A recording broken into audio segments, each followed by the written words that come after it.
Issiq kunlarda muzdekkina mazali akroshkaga yo'q deydigan odam topilmasa kerak. Bugun menyuda yoz taomlaridan biri akroshka. Qani ketdik. Bismillah deb idishimizga qaynatib mayda qilib to'g'ralgan kartoshka, qaynatib mayda to'g'ralgan tuxum, mayda to'g'ralgan bodring, qaynatib to'g'ralgan go'sht, to'g'ralgan ukrop solib birinchi yaxshilab aralashtirib olamiz. Smetana, kefir yoki qatiq, tuz, murch solamiz. Go'sht qaynatilgan suvini sitadan o'tkazib solsangiz, yana ham mazali bo'ladi. Hammasini yaxshilab aralashtirib, muzdek bo'lmasa 1 soatga xolodilnikka solib qo'yamiz.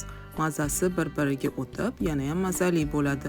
Issiq kunlarda muzdekkina akroshka tayyorlab, oila a'zolaringizni xursand qiling. Retsept yoqsa yurakchan bosib, akroshka sevadigan tanishlaringizga yuborib qo'yish esingizdan chiqmasin.